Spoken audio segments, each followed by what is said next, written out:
In small town, USA, it is early morning, and the schoolhouse is still asleep. It is an old school. Year after year, different children have come here, learned a little, grown a little, and gone on to make way for the new ones.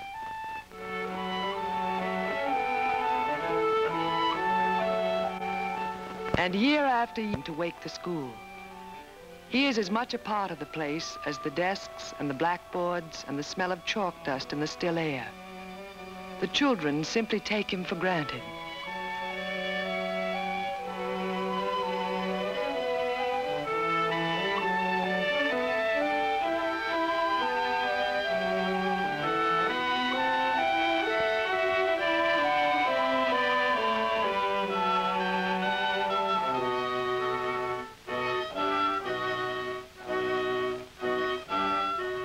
You could forget your watch in the morning and still be able to tell time by Mr. Dutt. If he's just erasing yesterday's date from the blackboard, you know it's exactly time for the principal to arrive.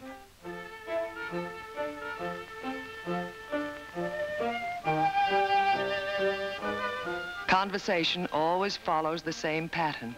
They say good morning, inquire after each other's health, and then discuss the weather.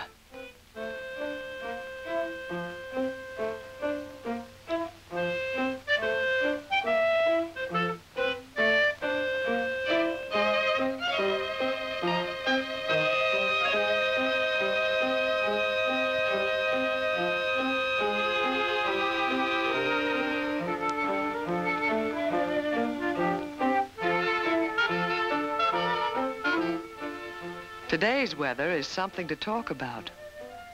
The town had its first storm of the winter last night. Early this year, it's only November. The snow covers the town, blankets it with white.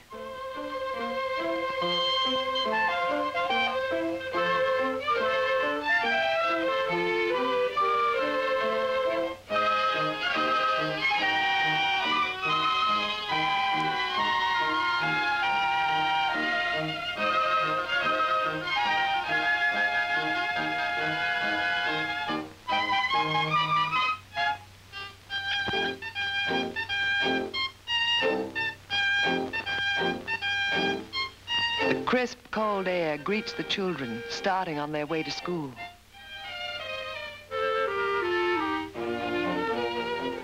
Here they come, average youngsters in an average town.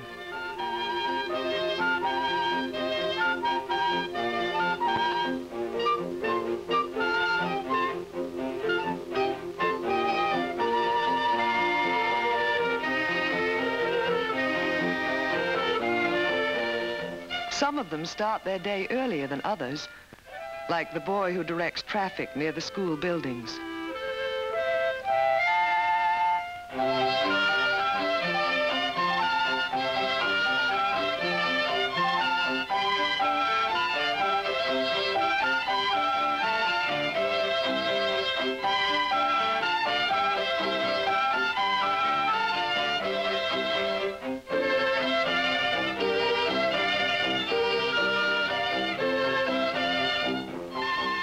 Fumbling fingers need help with clumsy winter equipment.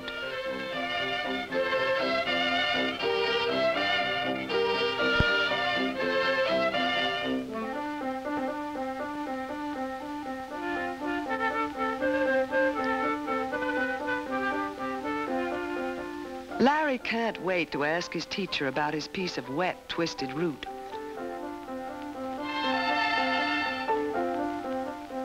He says it looks as if it had crawled up out of the ground and got frozen stiff in the snow.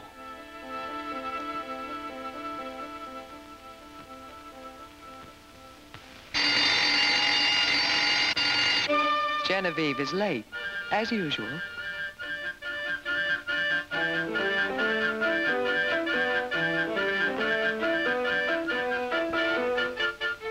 The day begins with prayer.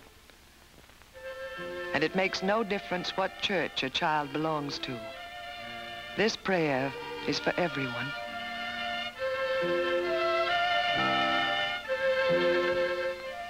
The first grade starts with reading.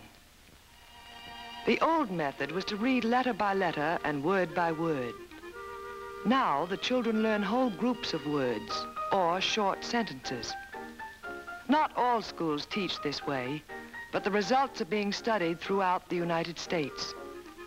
The class concentrates on each phrase and does it over and over until every child can recognize it. The boat ride. One morning, Father said,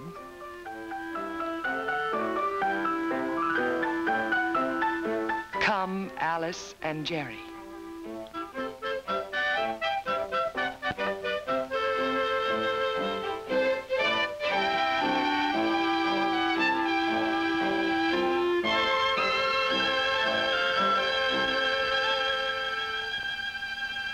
It is wonderful to watch a child's face when he first realizes that he is able to read.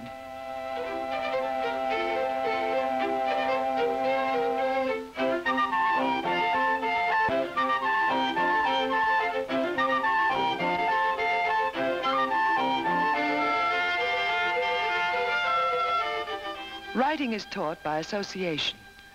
A student places the word house on the model, and the children write the word over and over until they can do it easily.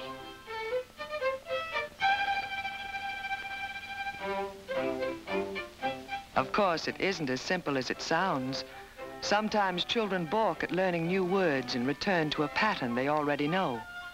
Like these two who prefer to write their names instead of house.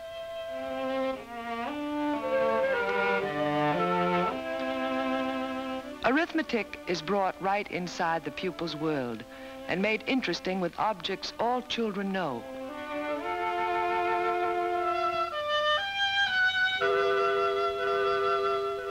Four plus 1 equal what? Tommy works it out with chestnuts and finds there is nothing so mysterious about addition. It's just common sense. The figures on the board are no longer abstract symbols. They have been made real to him, and he will never be afraid of mathematics again.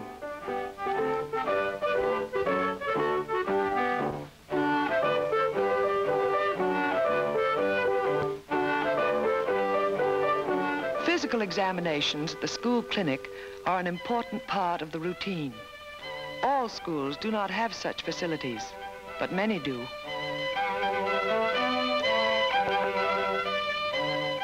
Here the nurse in charge is testing Joe's eyes. Joe has not been up to par lately. He has seemed listless, inattentive. Bad eyes can make a bad student.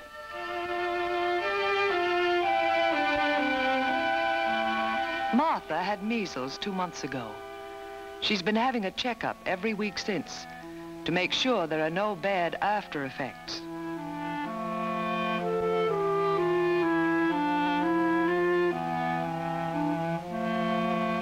Whenever anything is found wrong, the parents are notified immediately, and the child is put under a physician's care.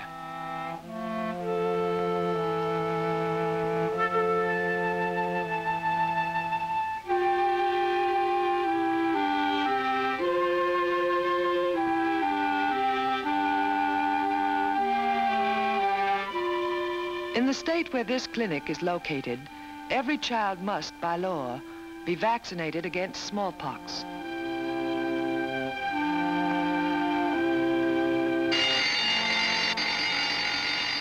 Young minds tire quickly. In the middle of the morning, the children have a short recess. And today's snow is most inviting.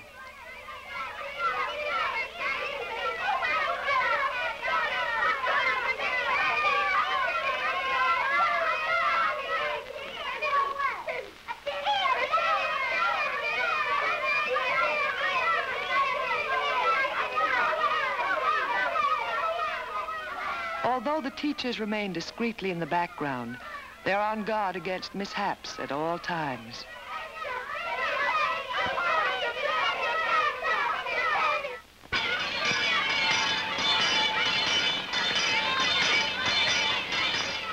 After 20 minutes, Mr. Dutt's bell puts an end to the fun.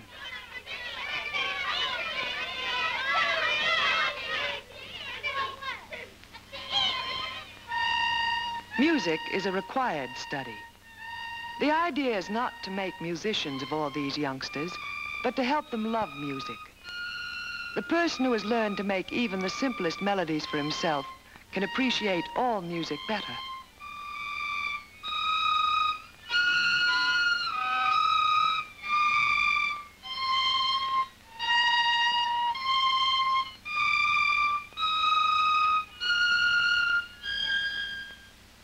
The school helps the children appreciate nature, too. Today's lesson deals with nature's ingenious methods of scattering seeds.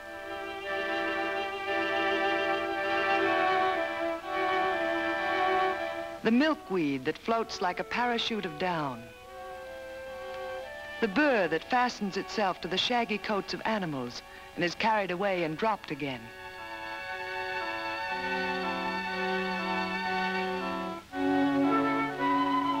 The nut that falls and rolls away.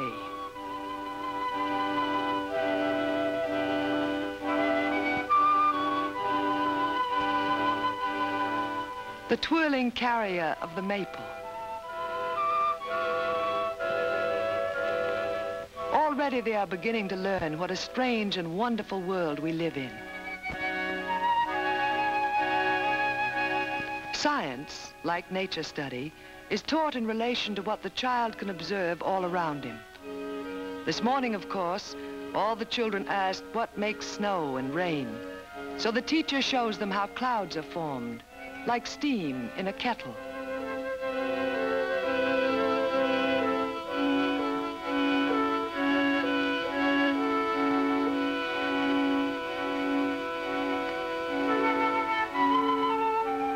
And how the steam condenses when cold air strikes it, turning into drops of water that drip from a cold glass held over the spout.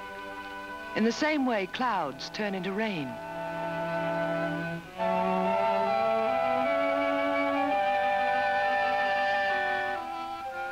The children love to give free scope to their rich, active imaginations in the art class. And at the same time, they're sharpening observation and memory, learning to work with their hands, creating something all their own.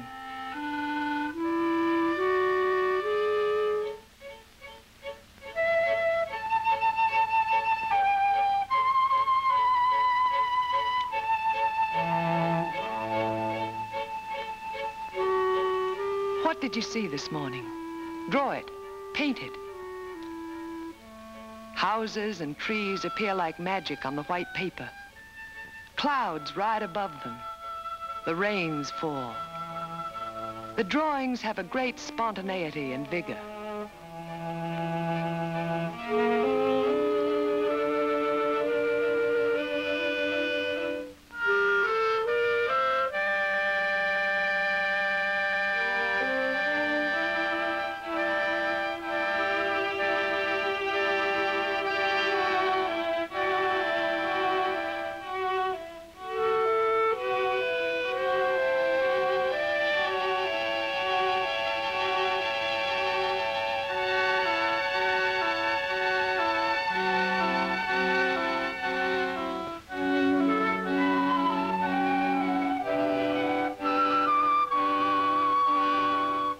But the classroom opens the door to a world much larger than the town and its familiar houses and streets.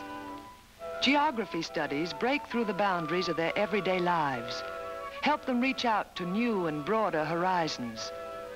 The geography class brings far-off places closer in the mind. These young Americans are learning to be citizens of the world.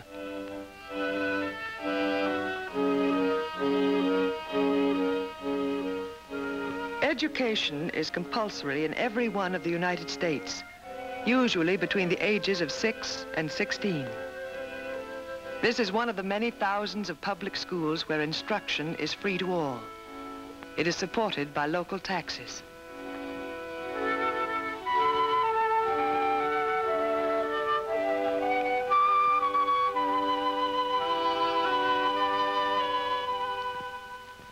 In almost every school, there is a parent-teacher association, meeting regularly in the auditorium.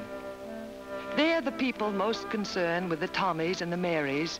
Their parents and their teachers can discuss mutual problems.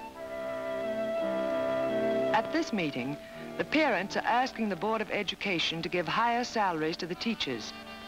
They know that an economically secure teacher is a better teacher.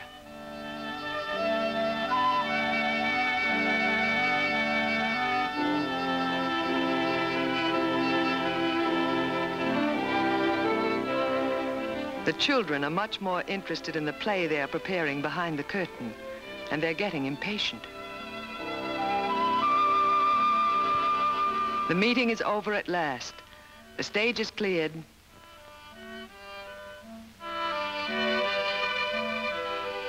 And the performance starts.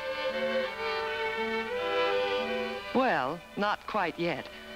The services of Mr. Dutt seem to be required.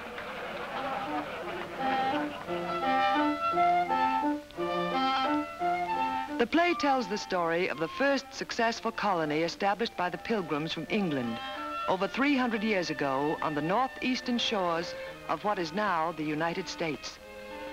Those colonists had something to do with the proceedings at the school tonight, for they founded the first public schools in America.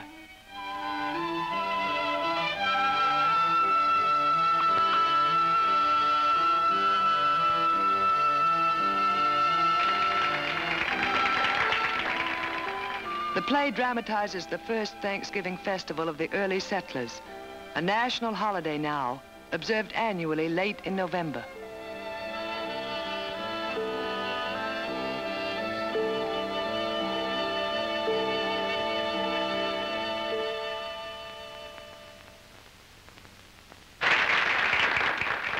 At the end of the play, the children sing the Thanksgiving hymn, "We Gather Together."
Good night, Mrs. Andrews.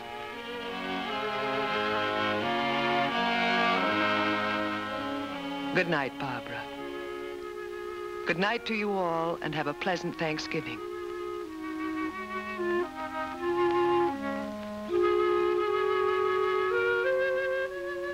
And so the day ends in a little school. In thousands of schools like it all over the country, teachers have followed the same routine as they've been doing day after day and year after year without ever tiring. What keeps their interest alive as class gives way to class and generation to generation? Look at Larry here. Look at his face, and you will understand.